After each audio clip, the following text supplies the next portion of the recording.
Hello and welcome to The Story Pilgrim, episode 52, Olly Mann, Designed Wit. Now, before you all start clapping politely at the back, yes, this is the 52nd episode, which means 2 full years of stories, walks, and occasional mutterings into the void. But we're not here to mark a milestone, we are here to walk with Olly Mann. Broadcaster, columnist, podcaster.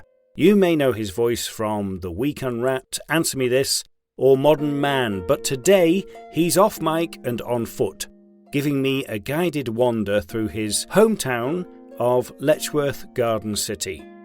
Now, he gave up his time freely, warmly, and without any need for a microphone lead long enough to cross a roundabout. This episode belongs to him, to his stories, his memories, his reflections on place, people, and what it means to grow up somewhere that is designed to be perfect. It's funny, thoughtful, nostalgic, and frankly, it was a joy to record and meet him. So, let's walk. I am here in Letchworth Garden City, the world's first garden city, apparently. I don't know if we're going to touch on that. And I am with somebody else that I don't really normally have somebody walking with me. Can you tell us who you are, what you do? What's your name and where do you come from? Yeah, exactly. And why are we in Letchworth? Okay, my name is Olly Mann. I am a fellow podcaster and have been for a very long time. And we are in Letchworth Garden City. And yes, it is important to use its full name because that is, frankly, its biggest significant contribution to the world, that it was the first. Yeah. Well, there's another very important first, which we're going to be walking past in a minute. Okay. Because I sort of grew up here. And I say sort of because although my parents were from Stanmore in northwest London, I was sent to boarding school here when I was 10. Okay. And so when you ask me where do you grow up, I think immediately, it's funny actually that we happen to be walking past this bit as I say it. I think basically of this view. See that sort of Back to the Future style building over there? Yeah. That looks very kind of, I mean, it's got a plaque on it. It says what year it was. Was that 1953 or 35? 35, I think. Yeah. It's got that very kind of modernist sort of, mid-century look, hasn't it? Yeah. And so have all the buildings here. This is the Broadway Cinema, which also is just the sort of archetypal, when I grew up around here, single screen movie theatre. Yeah. It's all quite American, the look of it, because it's 20th century. Yeah. And so when I think about where I grew up, I think about this exact place we're standing. It's a garden city because we're about to walk through the garden. There is a garden through the middle of it. Yeah. And like every street corner here is basically redolent with memory for me. Great. And so you were here from 10 to... How old were you when... So I was 18 when I left school. Okay. So it was a through school. I could have started there at 3, but I didn't get there till I was 10. Right. And I chose to stay for sixth form, so that tells you a little bit about the fact that I did enjoy being here. And then I wasn't a boarder by then. Okay. Once I got my driving test, I drove home, because it's not that far to Stanmore. It's a 45-minute drive. Right. But for my parents to have driven me here every day and then back again, obviously that would have been a bit much. That's 3 hours a day in the car, isn't it? Yeah. Do you identify with Letchworth? Like when people say, where are you from? Would you say... Yes. Letchworth? I think more so than any other part of my identity, yes, I think so. I've always felt an affinity to kind of small town Hertfordshire. Mm-hmm. And I still kind of live in small town Hertfordshire, although I live in South Hertfordshire now. Yeah. And so actually that's weird as well. So I live close enough to here that I come back here regularly-ish. My parents-in-law live in Ashwell, which is a village about 20 minutes north of here. Okay. So I come here probably, 6 times a year. Like if there's a big thing here, a fireworks display, or they do a tractor parade at Christmas down here. Brilliant. We'll come to that. Yeah. But I don't come regularly enough that it's not nostalgic for me. Every time I come, I'm basically 10. That's how I feel at the moment walking around here. That's brilliant. And so that whole experience of boarding school, what was all that? What's all about? What's that all about? Is exactly the question that every 10-year-old asks themselves when they've been sent to boarding school. Yeah. What have I done wrong? Why am I here? Yeah. I should say first of all that it was an unusual boarding school in that it's a school called St Christopher. It's still here. Yeah. Still boarding? Well, even at the time, the proportion of boarders was lowering. Yeah. So yes, it is still boarding, but the majority of kids are day pupils. Yep. But what's special about it is it was part of a progressive movement in the, I guess, again, 1930s, 1940s, of the kind of school that Enid Blyton used to write about, where there would be a self-governing structure. So the kids would elect a head boy and head girl. Okay. And back in the day, I mean, literally, they'd make all the important decisions to do with the school. How they'd be taught, who the teachers were going to be, what they're going to be eating. Obviously, by the time I was there in the 90s, that dialed down somewhat.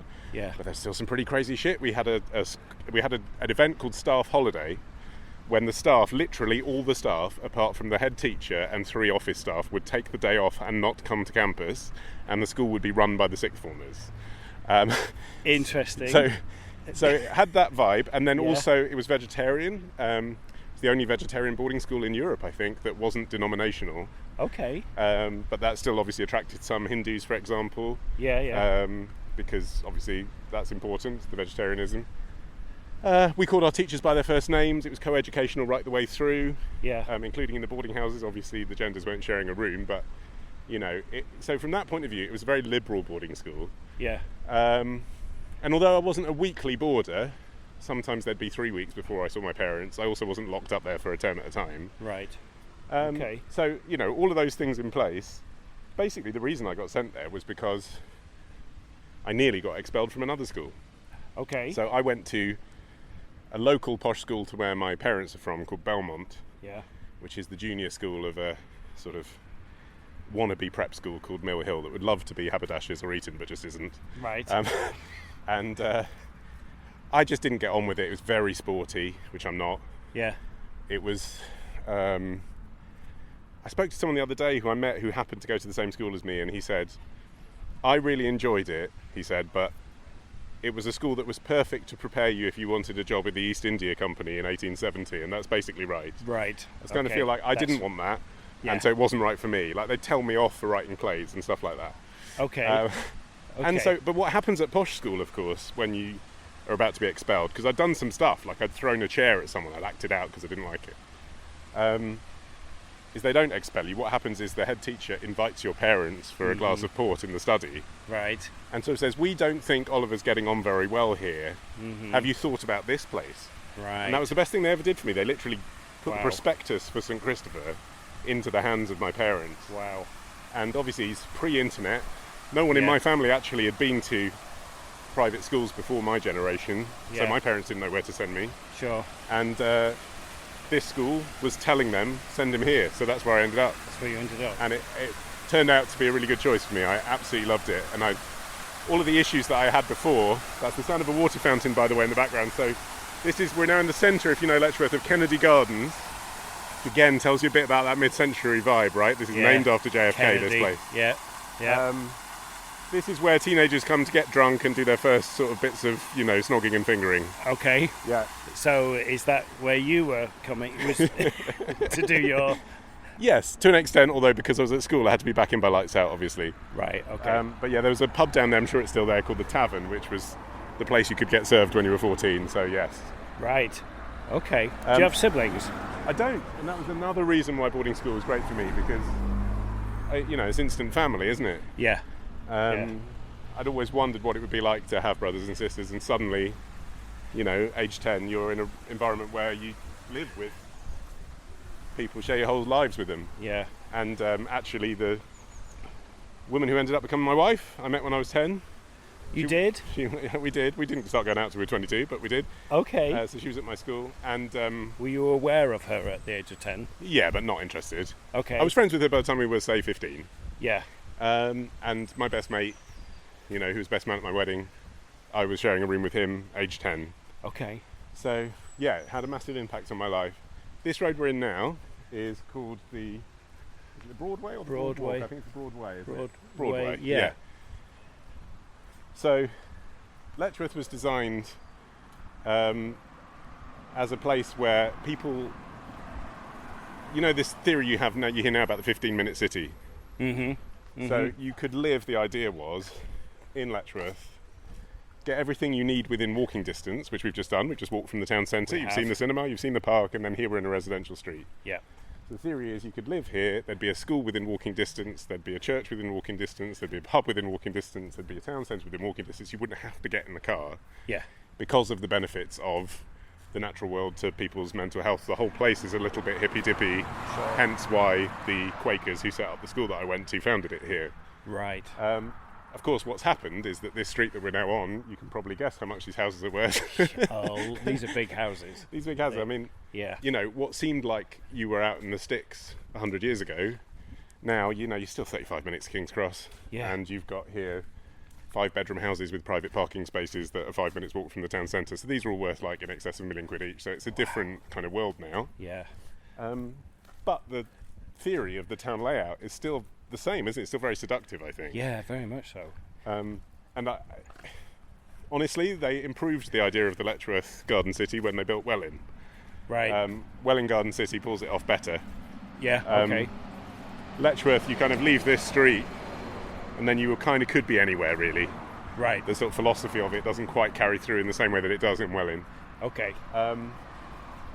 But I feel like it's had a renaissance recently. Like I meet a lot of people who are in the creative world, like we are, who moved here basically because they couldn't afford places like, I don't know where they'd be looking, St Albans, places like that. Richmond, yeah. Yeah, exactly. Yeah. So it's a little bit further out from London. Yeah, yeah. It's cheaper to set up a business and, you know, be in a shop here or whatever. Yeah, yeah.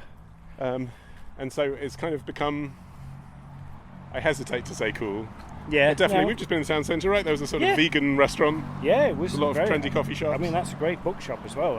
I had to wander in there before we met up. It's huge. So David's bookshop is a Letchworth institution. It's one of the original shops from, well, I say one of the original shops, it probably wasn't there in the 30s, it was definitely there in the 60s, it's been there a while. Yeah. And where we just met, when I was a kid, was a bookshop, not a coffee shop, and then next door was David's Music, which again, talking formative experiences, Yeah. like that's where I spent my money, was Yeah. buying CDs from David's Music. Sure. All my singles, all my sort of life-size cutouts of Jarvis Cocker, they all came from David's Music. All there. Well, I was expecting a life-size cutout of you in there, but there's only David Bowie and who was the other one? I can't remember. But yeah, you're not going to just go and pop one in there? I think it might attract some scepticism. People might be like, why is there a cutout of David Aronovich? It looks good. He's lost weight. Oh no. So this is a long, like, It look how is, long isn't this it? road is, It's like. massive. And isn't it beautiful? Like, Yeah. this is the hottest day of the year, basically, that we're recording. Yeah. And we're not hot, right? No. Because we're in the shade of Because these we've got incredible trees. beautiful trees Yeah. along here. Which is, I do think, architecturally, this is... It's funny, isn't it? Because it's strange to talk about Hertfordshire suburbia as something beautiful. Yeah. Yeah. But this does achieve the closest thing to kind of quiet beauty that a sort of stately town like this can have, I think. Sure. But I mean, we're coming up next to St Francis's College here. Was this here before? This seems to be a little bit older, or is it? I think Do you it's know? from the same era of Letchworth kind of springing up. Yeah. So 1930s, I would guess. Okay. But yeah, this was the posh girls' school. Right. And occasionally we'd sort of share facilities with them. Some of Okay. the girls from here came to do theatre studies at my school because, like I say, my school was the sort of artsy one. Yeah. And we'd go there sometimes to, I can't remember what. Maybe they Okay. had a swimming pool, can't remember. Okay. So yeah, that's the other school. I mean, interesting that, you know, you can walk from here to the school I went to without passing any of the state schools. The state schools are out mostly on the estates that they built, Right. which I guess gave a sort of weird kind of town and gown tension, I guess, Sure. between Sure. the kids that went to the fee-paying schools and the kids who didn't. Yeah. I remember us being a bit intimidated by the kids who were at the state Yeah. school, which is ridiculous. Yeah. In a place like Letchworth. Yeah. They actually use this street and a lot of the streets around here for Shaun of the Dead, Oh, really? I think. Okay. Or was it? No, it wasn't Shaun of the Dead. It was what's the next one in the Cornetto trilogy? What does it do? Shaun of the Dead. I don't know. Oh, it's going to That come to me in a sounds- second. We'll come back. Well, anyway, it'll pop up. Another movie Yeah. with Sean Pegg and Sean Pegg. and Nick Frost running around being in England. Right. Yeah. They yeah. filmed here because it could be anywhere. Is it Hot Fuzz? It Is that was one of Hot them? Fuzz, thank there you, you go. yes. That's it. So they filmed Hot Fuzz Yeah. here. Yeah. So you said you met your wife at boarding school. Your best friend, your best man. Yeah. Are you still in touch with quite a lot of those people that you went to school with? because of that element of the boarding, or? Yeah. Yeah, I mean, when I meet people whose friendship group comes from work or from university or from their partner's friends, I find that quite hard to relate to, because my friendship group is still basically people that I met when I was 10. Sure. Yeah. Yeah, that's really cool. So, and then you end up leaving here and going to Oxford. Yeah. Which is where you meet Helen. Is that right? That's right. So Helen Zaltzman, who I do my podcast with, Answer Me This. Yeah. I met her, yes, at St Catherine's College, Oxford. She was a year older than me. Okay. I'm pausing because we're approaching the most important historical significant site. For you? In Letchworth. No. For Letchworth? There's a plaque. Do you care to read what it says? UK's first roundabout. Built circa 1909, not 18. There you go. Okay. Bear in mind what was on the road in 1909. Horses, and the people yeah. in Letchworth had the foresight, Darren, to put this. You are standing at the UK's first roundabout. How does that feel? That is quite impressive, actually. Yeah. Yeah. How does that make you feel, knowing that this is its contribution to the world, basically? I mean, it's just hilarious, isn't it? It's like the perfect, underwhelming, yeah, it's yet just a actually roundabout. Important thing. Yeah. Like, it's ideal for Letchworth. Yeah. Because... And the plaque's not that... It's not, like, grand, is it, really? It's to scale. Well, yeah, that's true. It's humble, it's made of wood. Yeah. I just think it's hilarious. It's exactly... Again, it's the quiet significance of a place like Letchworth. Just going, yeah, that's what we did. It's like, yeah, we did that, yeah. and we want you to know it. Also, it's an inherently hilarious shit thing to do. There is, I'm going to forget the name of the town now. There is a town in Indiana where the current mayor of that one, went to Oxford University and was absolutely obsessed with roundabouts, that now, when he became mayor, he has taken out all the stop signs and all the traffic lights, and they only have roundabouts. I mean, it's a good traffic calming measure, Darren. It's an important innovation. So anyway, yes, Helen.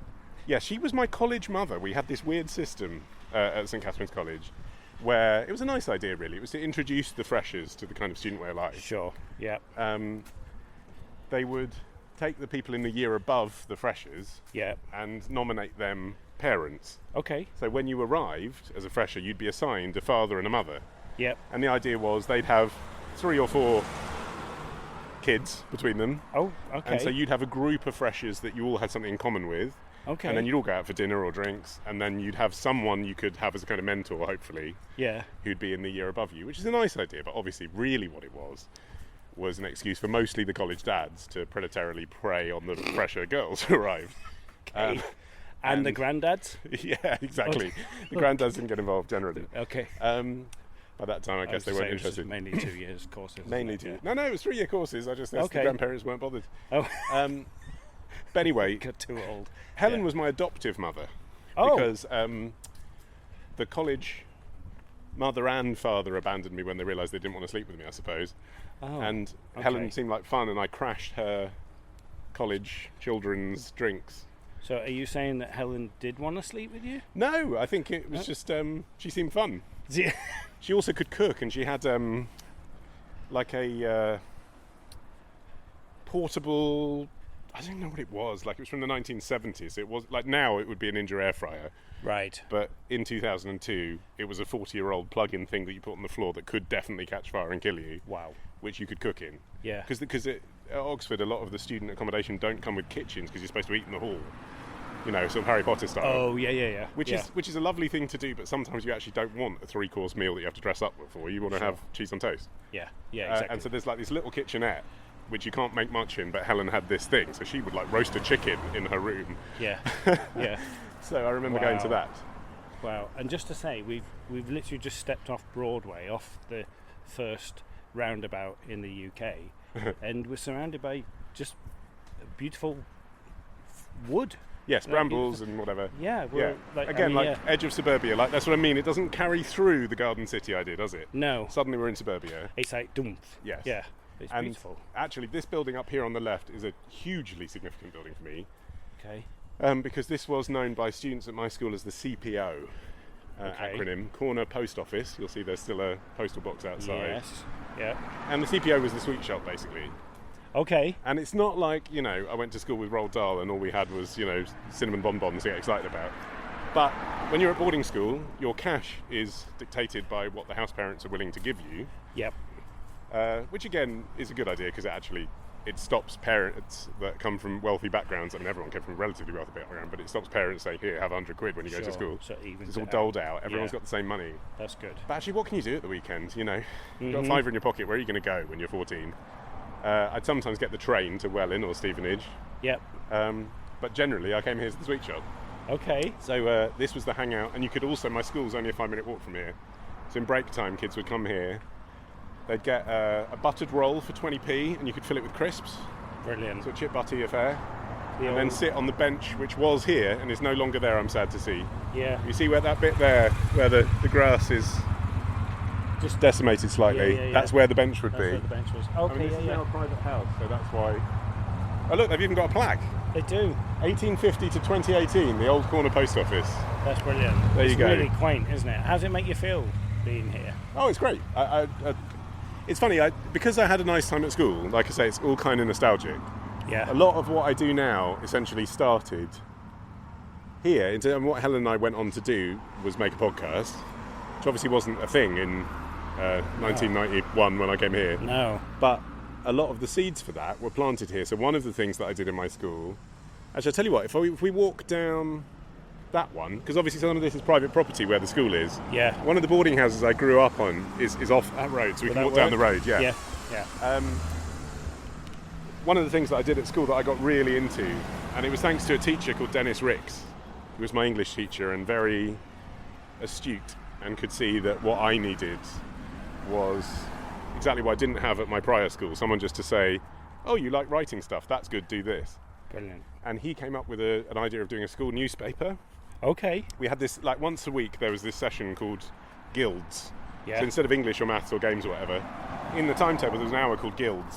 Okay. And the idea of Guilds was that all different students from across the school, so 12-year-olds and 14-year-olds and 16-year-olds, would all be together in a group doing an activity. Okay. And it could be a sporty thing. I think there was probably like an opportunity to go to the local lake and get into yachting or whatever. Yeah.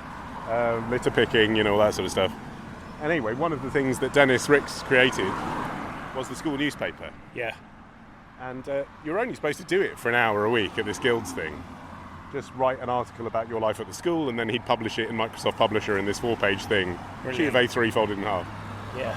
But I got so into it, and he could spot that I was into it, that he invited me to do more and more and more. And I got the cover story in the first ever issue. The newspaper was called The Voice. Brilliant. And within 6 months, I had labelled myself the real voice of The Voice. I love it. And I had a column, I had 2 columns. How old are you at this point? 13. Okay. Yeah. And by the time I was 14, I was the editor of the newspaper. And I carried on being editor of the school newspaper till I was... I think it must have been until I did my GCSEs, so 16 or 17. That's amazing. That's really cool. And that was basically self-publishing, right? Yeah. So, I mean, I was representing the school, sort of. Yeah. But it was the 90s, so I modelled myself sort of after Calvin Mackenzie and Piers Morgan. Sure. I was a tabloid disruptor at the school newspaper. Yeah. So it had a slightly laddish tone, I'm afraid, Darren. And I deliberately get my schoolmates to write provocative columns in the style of a sort of, Gary Bushell or a Rod Liddell. Brilliant. About, how the school catering was shit or whatever. Yeah. And then I'd stand up in what we called morning talks, again, hippie stuff, but assembly, basically. Stand up in morning talks and say and advertise what was in that week's edition of The Voice. Yeah. And all of that was just amazing preparation for being a podcaster. I didn't know at the time, but what I was doing was sort of commissioning, creating, writing, editing, producing, marketing my own thing. Yeah. And I've sort of been doing that ever since I was 13. So it made it a lot easier when podcasting came about to think, well, I know I've got the skills to do that because I've never stopped doing it. Yeah. When that sort of like a reason why I was moving that forward with Helen and stuff, when you have Answer Me This coming out there, did you see could you see the future of that, or was it like what you've just explained with regards to this amazing newspaper that you had at school? Was it just because you seem to have a a really high work ethic. You've got a lot going on. I'm so pleased you said that, Darren. You do. I'm not sure that comes across to everybody. I think some people think podcasting is not a proper job. Well, you just record a thing. I alluded to it before we switched on, that, how would you feel about the title of the grandfather of podcasting? Because you were podcasting before it was a thing, before it became a mainstream thing. Yeah. I mean, I'd feel cool about it, I guess. Yeah. But there were podcasters when Helen and I started in 2007. Yeah. But they were like super nerds. Because Right. the technology that you needed to understand to be able to make a podcast then. Sure. You bear in mind, even the listener had to A, own an iPod, Yep. B, be adept enough and have good enough internet to download a show through iTunes on a weird menu, then connect their cable, then sync it, then take it away with them. Yeah. So even the listener were being asked quite a lot. But for the podcaster, you had to find a host. It wasn't obvious what that is or how you did it, Sure. as in like to distribute it. Yeah. Yeah. You had to have decent enough quality recording equipment that it was actually listenable, because a lot of mics and stuff then were crap. People didn't have smartphones. Yeah. And you had to work out, once it was up there, how to attract an audience to it. Sure. So all of that's much easier now with social media and with iPhones. Yeah. But then, this is my school, by the way. Here it is. Here it We're at is. St Christopher's. That's the playing field. St Christopher. Is that so? Is that it? Is that the whole? No. Structure? It goes quite a lot further back there. Yeah. So what you're looking at here is the school fields, and then at the back that's the craft design and technology building. Yeah. And behind that the art building. So all of this was here when you. All were this here. looks almost exactly the same. Yeah. The only thing that's different is that there were some temporary, in inverted commas, classrooms which were put up in the 70s, porter cabins, which Yeah. we were still being taught out of in the 90s, and I think were still there until the noughties. Right. And they've finally been demolished, and obviously they put a building up somewhere. Yeah. That's the science block. That's obviously the old part of the school there. Yeah. You see, it's lovely. So originally, when this was a real kind of innovative, slightly mad lefty place for vegetarians, it would have just been that building. Yeah. With a lot of Quakers sitting outside in silence, I imagine. Are the Quakers still involved? No, but some of the Quaker philosophies still impact on how the school teaches. So there's a silence every morning, for example. Okay. And although the school's non-denominational, if ever there's a reading, it's usually from the New Testament, and there's a couple of key passages which I think are important in Quakerism that do get an outing. Yeah. But it's pretty light, to be Sure. honest, the Quaker Yeah. element of it. Yeah. And in fact, it had a history in the 1940s of harbouring quite a lot of Jewish kids from London, during the Blitz and so on, Okay. and kids that had escaped the Holocaust. Yeah. And like I say, appeal to Hindus and Muslims as well because of the vegetarianism. Yeah. So yeah, pretty broad spread. But yes, this is where I did my sports days. Yeah. I You was said you had the terrible at that sort of weekends, thing. and you said that you weren't sporty. Yeah. Were you in a sports team? No. No? No. I quite like swimming. I quite like basketball. I just Okay. didn't like football, and I didn't like cricket. And obviously, that's what you do. Rugby? Football They and didn't cricket. do rugby? I don't remember that. Oh yes, No. they did do rugby, and I didn't mind rugby. Okay. But it wasn't really like firmly. It was like football and cricket was how the year was divided up. Sure. I didn't really like either of them. Okay. You see, I had the misfortune of going to a private school, and we weren't allowed to play football because football. Oh, 'cause it's not was posh enough. regarded. Yeah, it's Yeah. working class. Yeah. You know, And you wanted to. Well, I was a runner. I wanted to run away from things. So it's like I just did the cross country because that's all I could do. But yeah, we were forced to play rugby. We all had to play rugby, apart from the girls. But then, anyway, that's another story. It's beautiful. It's a lovely school. Yeah. And this is the walk I do every morning to school. So obviously when you're in a boarding house, there's that thing of it's trying to teach you autonomy, isn't it? Yeah. A bell doesn't ring. Yeah. You have to get yourself to your class for registration in the morning. Sure.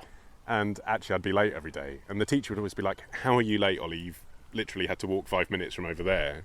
But actually, weirdly, I now know from taking my kids a 12-minute drive to their school, if you have to drive a long way, you're always on time. Sure. Because you know when you have to leave. Yeah. I'd always be like last minute still doing stuff. Because it's yeah. So I'd typically be running down here a lot. Okay. Brilliant. to get in late to the school. So this here is one of the boarding houses that I went to. But I guess we shouldn't walk much closer because A, it's private property, but B, Sure. it's now the junior schools. There's little kids here, and they'd be like, "Why are these men walking around with a microphone?" Yeah, exactly. That'd be a bit weird. But there you are. That house down Oh, there looks wow. totally different now. It's really big. That's So that's Arronwood, my boarding house. Actually, you'll like this as an actor. The childhood home of Laurence Olivier. Really? Yeah. Oh wow. Okay. I was just at. Oh, look, they've got. I thought, is that a vulture? Is it? I don't know. Yeah, or an What? eagle, or is it a peacock? No, it's a turkey, isn't it? Yes. Well, they have livestock. Clearly, that's a new thing. Yeah, that's a turkey. That's a female turkey. There's two. It says "Welcome there's to a couple of Wonderland" hens. on the sign. That's sweet, isn't it? Did I read somewhere that you've got chickens? I do have chickens. Okay. I love chickens. Okay. We've actually just had one with a prolapse this week, which was pretty distressing. Oh no. So we had Do they have names? Well, she's no longer with us. We had to dispatch her to the farmer. I'm sorry to hear that. It's funny, like every other pet, people are like, "Oh no, your cat's ill, your dog's ill, you have to go to the vet." With chickens, it's like, "I'll just kill it." It's like, it's my pet, I can't kill my pet. Luckily, we live across the road from a farm who's very sympathetic. So. Right. What has happened to said chicken? I don't know the manner in which she was done. Okay. But she was done. She's No not longer going with to us. make a reappearance. She's not. No. Okay. Are you still vegetarian? I'm not, no, and I like meat. But I am. I think the school did genuinely teach me a little bit ahead of where everyone Yeah. else got to with this, Yeah. to be mindful of meat. Yeah. So I eat meat, aware that it's a dead animal, and Yeah. I try therefore not to eat crap meat. Yeah. I don't eat McDonald's. I don't eat like cheap sandwiches from Boots. Sure. If I'm gonna enjoy a burger, I really enjoy it, and I choose it because it tastes nicer than the vegetarian one. Sure. I probably do eat meat most days, but I'm still thoughtful not to eat the crap. Yeah. Now my partner Lucy, she's vegetarian, pescatarian. So at home we very rarely have meat, and there's some really good options out there that we're finding. Is this part of So this is all new. I've This no is idea all what new? This is interesting. This though Okay. is another boarding house that I went to. So from the age of like 12 to 13, I was in this one. This is called Arron Bank. Okay. But it's obviously, you can see It's all very- it's become a private house, hasn't it? Yeah. So that was a little boarding house. The school had 6 boarding houses. How many students altogether are we talking in the school? In my total? day, from 3 to 18, probably 700, something like that. Okay. That's a Um, fair size. There'd be like, Yeah. 50 a year, maybe. Yeah. Okay. How many classes? Would that be 2 classes in each Yeah, year? I guess they had 2 form-entry, yeah. I don't even know. I mean, that's the sort of stuff a parent asks that you don't ask as a student, you Yeah. just accept it. Don't care. Yeah. Yeah. I mean, so this is another, so this is why I walked you this way, is I knew that we'd be on a public road, but walking past where I grew up. So this is another boarding house I grew up in. Yeah. I mean, when I was, this is called Arron Side, or it was when I was here. This is big, so if this is a private house, I'm amazed. Wow.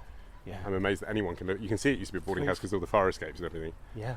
I think this must still be part of the school because I can't see that a family would want to live here. It's too big, isn't it? Yeah, It's got like 20 rooms. Let's see. only been turned into a flats or something. Oh, they've written Arron Side in chalk on the floor, so yes. There you go. Okay. Yes, in Christopher School, Arron Side. So this is still part of the school. Still part of the school. Wow. So yeah, I haven't been here. Isn't it funny? It's giving me an emotional reaction, even though I don't have any like trauma or anything. Sure. I haven't been here since I was probably 15. I probably didn't come back in here once I'd got old enough to live in the main building because you wouldn't. Yeah. I never had any awkward times at school, really, being a teenager. I had this newspaper to do, and I was very focused on that. Yeah. And I had my friends. Yeah. But even within that context, that's the hardest age, isn't it? 14, 15, finding Yeah. yourself wanting It's to be a really- grown-up. Yeah. You're in that transition. So the English teacher, remind me of his name. Dennis? Were you still in touch with him after you left? No, but in that way that everyone hooked up with people they liked on Facebook. Yeah. So I've seen pictures of him on holiday, but I haven't seen him Okay. for 20, 30 years. So you haven't. He's obviously probably aware of what's. I guess, but Your he was career. He was a very sort of... that's why I liked him the best as a teacher. He's very modest and kind of very much seemed to give the impression of treating the job as a job. Sure. Like, I'm here during the day, kids, but then I've got a life out of this. Yeah. The moment he retired, he was off around the world. Like, he always had this sort of sense of a much greater world around him. Yeah. Yeah. So, yeah. he didn't feel like someone I needed to connect back up with and say, thank you so much, man. Yeah. Because that's not his vibe. Yeah. There was another teacher, a theatre studies teacher called Dick Jones, who was much more part of the progressive school movement as a whole. He taught at a sister school of St Chris called Frensham Heights in the 70s, and then by the time he came here he was already in his 60s. He's now, I guess he must be in his late 70s, but he had children in his early 70s, so he's still pretty active in the school. Okay, yeah. And he's someone who I have seen when I've come, but they've invited me back to like present an award and things like that. Sure. Give a talk at various times. And whenever I see him, I'm always very keen to point out to him that he was a really Quite big influence on. Yeah. And he did little things that I really admire. I mean, the whole ethos of the school, as I say, was allowing all the kids to feel like they were sort of grown-ups already and had autonomy and could make decisions. But he really did have a very hands-off sort of approach to us. You really felt like you were in his class because you were choosing to be there, and so why would you waste his time? Sure. And just little things he did, like I remember we did a production of In Holland Stands a House, which was this play written for school kids about the Diary of Anne Frank. Okay. And he cast me and the other Jewish kid that was in the play as Nazis. And I remember at the time one of my friend's mums saying, basically, why is my blue-eyed, blonde-haired child playing a Jew? Mm-hmm. They've got the casting wrong. Mm-hmm. And why are you playing a Nazi? Mm-hmm. And at the time I was like, she's right, it's weird. Yeah. And of course, literally, it took probably 20 years later for me to think of it and think, oh, he did that on purpose, didn't he? Mm-hmm. He cast the Jews as Nazis so that you see it from the other point of view. Yes. And he cast the kids that would never have to think about their racial identity as Jews, so they could think what it would be like to be vulnerable and persecuted. Yeah. And I thought, yes, that's clever. That's good drama teaching, isn't it? Yeah. Because he never said it. No, exactly. I've just been thinking about it for 20 years. And I was like, oh yeah, okay, I get it now. There it is. So we've spoken, and you've just touched on that. Excuse me. Your identity as a boarder here at St Christopher's has been huge.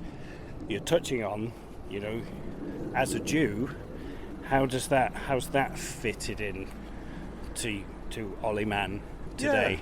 Yeah. It's funny. I've always been like really relaxed about it in terms of talking about it and relating to it. I had a bar mitzvah, so there were only about probably 10 Jewish kids in the school. Okay. But I had a bar mitzvah when I was 13, which involved once a week going home to train with a rabbi, and then inviting my friends to an Orthodox synagogue to see me do it. Yeah. And I guess that could have felt othering, but it didn't. It felt cool. Like I was getting a massive party, and they weren't, and I could show them what it was like. Yeah. And then I was just very aware, I suppose, that like, who knows where like our creativity comes from. And there's lots of different influences that make up a personality. But I felt that a lot of my humour came out of my Jewishness somehow. Sure. And I think it's funny, like I have that connection with Helen as well, who sort of genetically, if you like, is half Jewish because her mother converted, but was brought up with a sense of Jewishness. Okay. That both of us are very English and sort of posh sounding. Yeah. Well, sort of Radio 4 upper middle class sounding, aren't we? But have this otherness, and connection to, all that great Jewish comedy. I mean, I was obsessed with Woody Allen when I was kind of in my teens. In fact, I played Kleinman in Death, which is the play that he wrote, which he based the film Shadows and Fog on. Yeah. In the school theatre there, and always felt that connection. And also, it's funny to think about now. When you sort of see, I don't know, actors like Seth Rogen will play sort of openly Jewish characters and talk about being Jewish a lot. It was weird then, in the 90s, if you remember. There was virtually no Jewishness on TV in Britain. Mm-hmm. There was Mike Leigh and David Baddiel, and they didn't really talk about it then. I mean, actually, there was a rich vein of kind of North London comics, weren't there, like Sacha Baron Cohen and Matt Lucas, but they didn't talk about it either publicly. No. Then. Yeah. But in America, there were sort of obviously Jewish characters and things. Yeah. But even so, it was kind of almost sort of... It was there if you knew to look for it, but it wasn't as open as it is now. Sure. So, take someone like Friends. Yeah, okay, so there'd be jokes about Ross being Jewish, and his dad would be played by Elliot Gould, but his sister's Courtney Cox, and she's obviously not. Yeah. And what? She doesn't have a Jewish storyline ever. No. And then Rachel clearly is. I mean, she's called Rachel Green. Yeah. But she's played by a Greek Cypriot woman. And they don't talk about her being Jewish at all, even though all of her traits are a New York Jewish princess. Yeah. So yeah. But that didn't matter. I was just like, I'd always latch onto it. If I saw any Jewish characters, I'd be like, I can identify with where that humour is coming from. Yeah. And it's an underdog mentality, isn't it? Which is what I've tried to bring into everything that I do, completely outside of religion and background. I think it's always fun to be the disruptor. Yeah. And to see things slightly from the outside. So I've always found that quite healthy.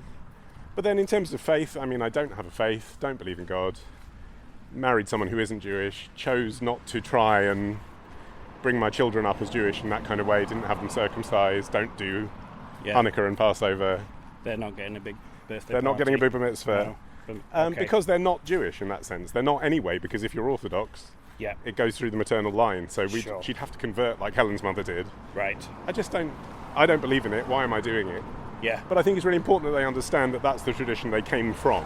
But they know, so they are aware of that. Exactly. Yeah. It's in the background, it's there. Yeah. It's a really interesting sort of peoples to have been a part of. Yeah.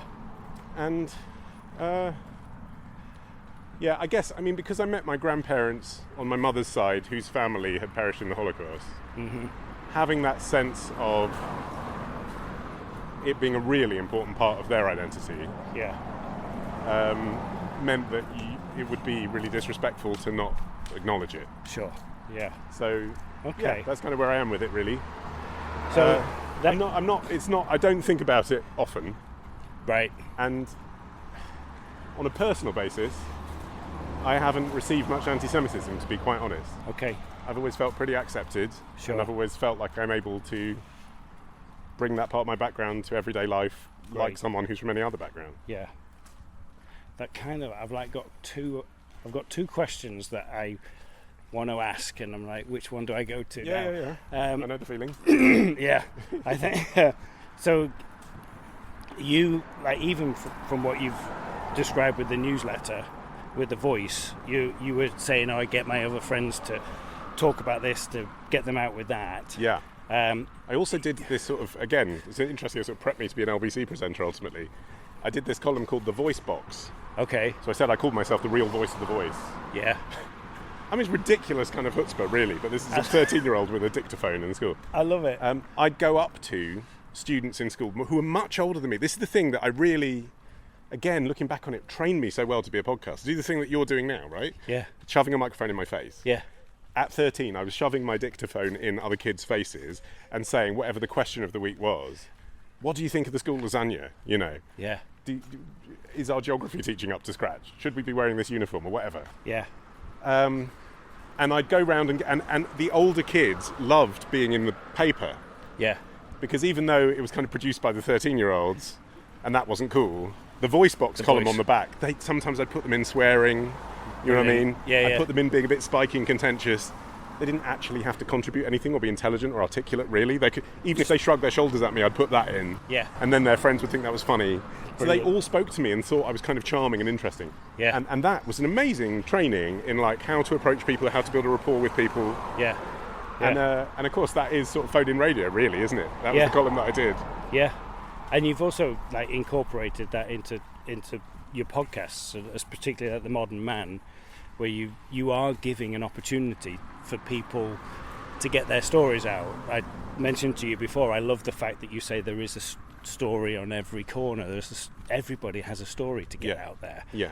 And you're giving that opportunity. Really, my question for you is, when was the last time you felt heard? Ooh. Like you got your story out there, or something particular. I mean, I think, you know, when you sort of tell stories for a living, albeit they're other people's stories, you are aware of what in your own life is a doozy. Do you know what I mean? Yeah. And there is one that's around my father's death that I know one day I'm going to tell. Yeah. It's complicated, Sure. and it involves some legal aspects, which I don't even know if I'm allowed to publish. Okay. So I haven't yet. Okay. But I didn't go through all that shit for years to not write about it or do a podcast about it. I will. Yeah. I might have to wait for some other people to die first, but I've got the material. Okay. So, I mean, when you say, that's not about feeling heard, but I'm just saying that I'm very aware of, like, here are the 2 or 3 stories that I definitely could still tell that I haven't. Sure. And that is one. I mean, it's probably like a book, you know? Yeah. But in general, I get this sometimes with radio commissioners, because, I'm at a position in terms of how long I've been doing this that I can sort of get a meeting with anybody. I could write to the boss of any radio station and they'll meet me for a coffee because I'm important enough that they wouldn't want to have not met me for a coffee and then I've got a great idea that goes to someone else. Sure. But the reality is I'm also not famous enough for them to give me a job. So I'm on the scale for them to give me a coffee. Yeah. But it actually has to be a really good idea For them to for them to commission it. go forward. Yeah. And often I'm out of ideas because I've been making my own shows since 2007. Yeah. All my ideas go into my work. Yeah. And like, if I have an idea for a story that's someone else's story, I love the concept of, this is an artfully produced 10-part podcast series and, I'll travel the world and get someone in India who's had the same thing and then I'll go to Texas. And I like that, but also I've got inventory to fill. Sure. Like we've got a monthly magazine show. I need a good story every single month to go into that. Yeah.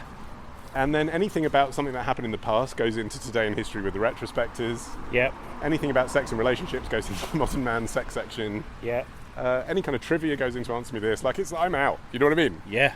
So it's quite difficult sometimes. I don't feel unheard. I feel, if anything, like, if any poor soul listens to all of my shows, then that's too much.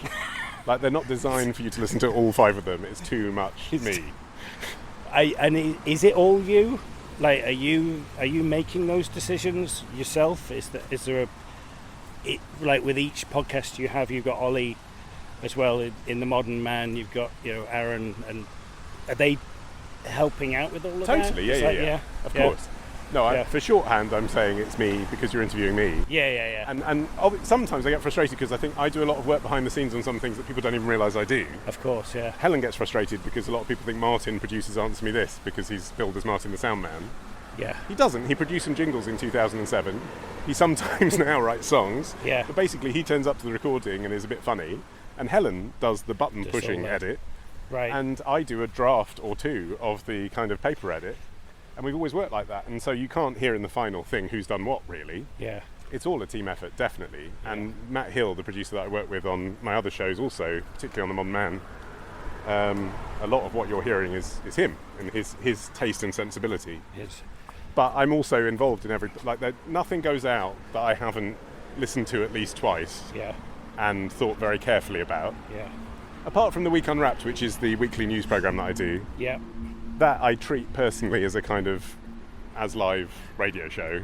Right. I go in, do my bit, do the best I can, and then they cut it. They do it. Because it's news, and I kind of think, literally, no one's going to listen to that episode after this week. So if it sounds right to them now, then that's fine. Yeah. How's it been coming back to Answer Me This after you had that break, didn't you, about 4 years or so? Is there an element of nostalgia there? Do you have a favourite? No, I'm not saying do. Which is your favourite podcast that you do? Ooh, that is hard because they all fill a different function in my life. Yeah. The function of Today in History with the retrospectors was that I wanted to learn more about history. Okay. I realised, I don't know. I casually make joking references, glib comments about Napoleon without really understanding who he was, where he came from, what happened. Yep. I've seen the Ridley Scott movie and that's it. Yeah. And that's true of everything. Hitler, Vietnam, Kennedy, whatever.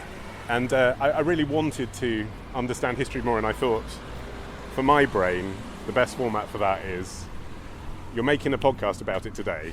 It's only going to be 10 minutes long, so it's a primer. Yep. You've got an hour and a half to research. Go. That's it, right. And so, for me, it's like an excuse to spend an hour and a half immersed in a topic. Brilliant. Which I wouldn't do otherwise. It's like doing a class, Yeah. So that was kind of about doing my homework. Answer Me This is about the size of the audience and their connection with us. Yeah. So honestly, Helen and I have both answered thousands of questions now. Yeah. We know we've got a good rapport. Yeah. That's why after 400 episodes we're like, well, we've done it now. Sure. But the audience, it's the biggest audience we have. It's an audience that's grown up with us since 2007. Yeah. So for us, that's more about, it's not really nostalgia, it's more just connection. Sure. It's one of the great things about podcasts is you can feel like someone on the other side of the world feels like you're their best friend because they've heard so much of you. Totally. And we've always been really honest in that show. We are just ourselves. Yeah. I suppose there are things that we cut out, but everything we do say is us, if you see what I mean. Yeah. Yeah. And so that was just about the magic thing. Even for Helen, who has another big show called The Illusionist, I think the connection that she gets from Answer Me This fans is deeper. Yeah. She'd do live gigs for The Illusionist, and the audience would come up to her afterwards and talk to her about Answer Me This 4 years after we'd stopped. Wow. And so I think we just knew that the audience desire was there for more. Wanted it back, yeah. So, yeah, it's a funny thing. It's about that. It's also in practical terms about paying my mortgage. I mean, Answer Me This is the only consistently financially sustainable thing that I make. Sure. The others have blips and peaks and troughs. Yeah. And when we stopped Answer Me This, for me personally, I had to start looking around for other things I could do. Yeah. Luckily, Helen decided that she wanted to carry on doing more. I mean, I wouldn't have stopped in the first place for that financial reason. Sure. But the reason she wants to get back into it is that connection thing that I'm talking about. Yeah. And then The Modern Man, I sort of think of, this sounds incredibly pompous, but I think of as a public service show. You know, what that really is, that show, is it's a public service program about difficult topics that you should know about. Yeah. Wrapped up in an entertainment magazine show. Totally. It's pure Reithian value stuff. Yeah. And that's because I believe in that stuff. I mean, if I could have a full-time career working for the BBC, I'd do that. They're my favourite broadcaster because I believe in it. Yeah. I can't because the BBC's fucked in all sorts of ways. Sure. But Yeah.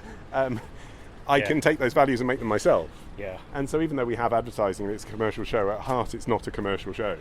It's a show about things that you probably wouldn't press download on, apart from the fact that you trust us as gatekeepers to bring you something interesting. Sure. Yeah. And so that's the one where I feel like it's a privilege to get out there and meet people who have had difficult experiences, learn about stuff myself, put myself in positions where I'm talking to someone who I disagree with massively or have to ask difficult questions to. Sure. Yeah. And then wrap that up for an audience in a way that's as accessible as possible. Yeah. So yeah, they're kind of all different. They all really tick different boxes for me. None of them are the same. Yeah. And actually, what's hard almost is for me, when I'm in the rhythm of making one of those shows. If I just make more of the same show, then it gets kind of dull. Sure. What I like is, one day I'm doing a show about, I don't know, Andrew Lloyd Webber's staging of Cats for the retrospectives, and the next day I'm going to interview someone with AIDS for The Modern Man, you know? Right. It's that variety. That's fascinating. Because it keeps you on your toes, it makes you have a real experience. Yeah.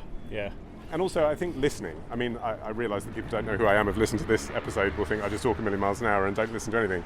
But I'm your guest on this. Yeah. But for me, when I'm being you, if you like, when I'm asking the questions, it's really important to listen. Yeah, absolutely. And it makes you a better interviewer as well for all kinds of other things. Yeah. Realising what someone's just said and riffing on that rather than coming in with your list of questions. Yeah, so exactly. It's good for me and I enjoy it.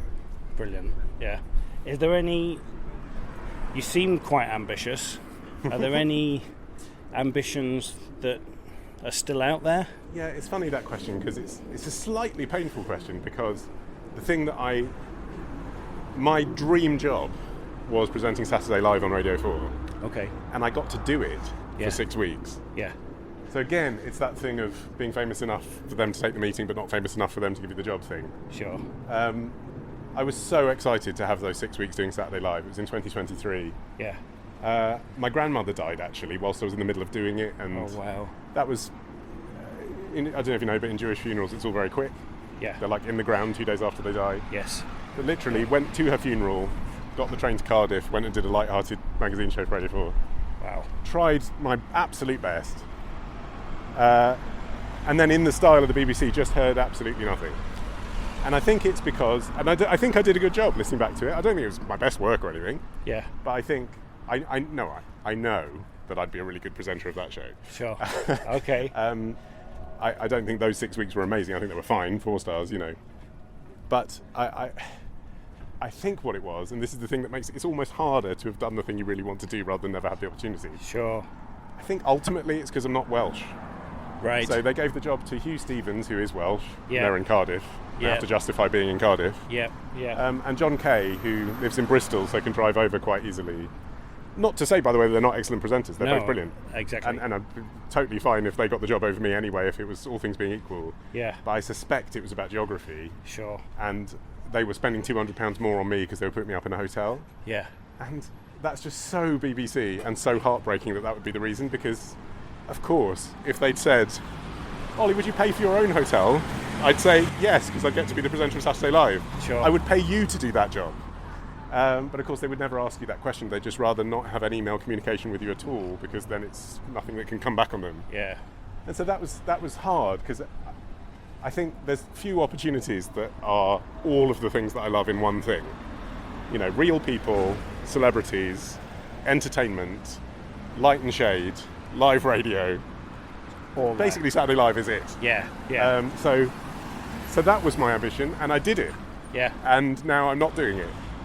So no, I don't have it. There isn't an ambition left now, apart from, I mean, obviously I'd still love to do Saturday Live, but let's assume that's not happening. Apart from, like, make money doing what I do. Yeah. Not because I want the money, just because I want to be able to live without trying to do something else. In this world that we live in. Yeah. Yeah, yeah. And, yeah. And, you know, for my kids to be happy and stuff. I mean, Yeah. I think when you have children as well, do you have kids? No, I don't. Okay. No. I mean, I think when you have children, we talk about this on How to Be a Dad, which is this series of parenting podcasts I do on The Modern Man. This thing kicks in where you're no longer the main character in your own life. Sure. You're doing it for someone else. Yeah.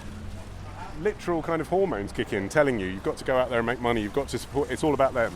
Yeah. And I suppose it changes the focus a bit. I'm happy now for my work to be 4 stars, where I used to like push for 5. Yeah. Yeah. If that means that I can support my children and spend more time with them. Absolutely. So, you know, it does. Yeah. I don't want to coast. I always want to surprise myself. There you go. But, you know, there's also this algorithmical thing, isn't there? You want to surprise yourself, as I was saying, delight your audience, but you also get instant feedback in the form of ratings and clicks and likes as to what works for them. And actually, often what works for them is the same consistent thing again and again. And it's back to that thing of answer me this. Yes, we'd done 400 episodes and we'd answered 10,000 questions, and people wanted more. Yeah. And sometimes I'm offering something they don't want. Yeah. And I have to acknowledge that that's fine. Yeah. And the reasons that I did that is because I wanted to do it. But sometimes if the audience are telling you they want a thing, you know, it's sort of like being Blur and not playing Country House, isn't it? It's just like, just give them what they want. Just play the thing they want. Exactly. So there's an element of that as well. Exactly. So we've come around in a circle. We're back in the centre of Letchworth Garden City now. Has this changed a lot? I mean, it's a lot more. I mean, it's hinting at what I was saying earlier about the kind of revival. I mean, you wouldn't exactly call it Cafe Society because we're at a Wetherspoons. Yeah. But the Wetherspoons has chairs and tables out here. People are sitting outside. Yeah. Eating and drinking on a sunny day. It wasn't like this when I was a kid. This wasn't a pedestrianised street. Right. So it didn't have this kind of convivial vibe. Yeah. But no, I mean, basically, architecturally, it's the same. Pretty much the same. I mean, you know, like I said, I'd come in with my pocket money. Yeah. And what do you do when you were 15? I mean, there was a comic book store around the corner. I wasn't into comic books, but there was a sort of there was an artist who I guess they were like cards that you'd get for a tattooist. Okay. You know that like crossover between graphic novels and tattoos, kind of like like the artwork that would be on a Meatloaf album cover, right? Yeah. That's sort of like, you know, women with their boobs out and like serpents and motorbikes. Right. Really tasteful stuff. Yeah. There was a comic book store that sold packs of cards with those on. Brilliant. I used to buy those. Yeah. There's a video store here, and I used to get their like cardboard cutouts and stuff. So I can, I mean, I won't bore you by telling you what every shop used to be. Yeah. But most of these have changed. Actually, if we turn left down here, it's an interesting little thing because again, it's just really cute. Like you don't get this kind of thing so close to London generally. This is a little shopping arcade called The Wynd, W-Y-N-D. Yeah. And as far as I can work out, no one has ever made a profit out of a business on this street. I mean, my memory goes back 35 years, and it was always weird little shops of people selling like crystals and incense. Okay. Someone who made like handmade chess pieces, a sandwich shop no one went to. Wow. And yet here we are again, we're in 2025, every shop is occupied. It is. None of them giving any impression of making any profit. Yeah. And I think there's something something nice about that. Yeah. I mean, again, these are people doing this because they want to do it, aren't they? Yeah. I mean, what's this? The bakehouse? They make dog biscuits? No, afternoon tea. Okay. Yeah. So to be fair, we're not here at their peak time, and it is hot to have tea. Yeah, but it's lovely. You see what I mean? Yeah. It's just very quaint and English and calm, isn't it? Yeah. It feels like it should have like people dressed up in like medieval. I don't know. It's got like a museum-y type of feel to it. Where's the pub? Oh, interesting. Garden City so Brewery. This was not. There was no craft beer in Letchworth. Right. There you are. That's there you are in 2 words. That summed it up, isn't it? That's it. That's what's changed since I was here. Craft beer. Yeah. Next not to a craft beer place. No. Next now to the little craft beer ironing place. shop. Yeah. Come get your ironing done when you have a pint. There's actually. I don't know. Did you drive here? No, I took the train. That's a shame because this is a great, very cheap second-hand furniture shop. Oh wow! Like if you want a side table for 40 quid, they upcycle stuff people chuck out. I'll be having a look in there later. Yeah, well that's brilliant. But you do sort of need a car, really. Yeah, look at and that. Then, so right, okay, so this is the bit where really, when I say no one's ever made a profit here and there's nothing over here, I mean this dilapidated building here. Yeah. I'm going to hope that there's no businesses in here now. Yeah. Okay, they have finally locked it. Okay. Yeah. So, I mean, this looked a bit like this in the 90s. Right. But was full of traders not making money. Yeah, now finally it's closed. Yeah, look at that. Wow. Well, that seems like an appropriate place to stop. Yeah. Well, one final thing. Yes. Because you're on the Story pilgrimage. I kind of think I've shot myself in the foot by calling it the Story Pilgrim because people have this religious connotation. I asked you, where can we go? You said Letchworth. Yeah. Is this like a pilgrimage for you? What does pilgrimage mean to you? That's a really good... I mean, I don't know what the dictionary definition of pilgrimage is, but it does have religious connotations. Yeah. It at the very least means a spiritual journey. And my understanding of it is that it's not so much about the start and end point, it's about the bit in the middle, right? How you change. Yeah.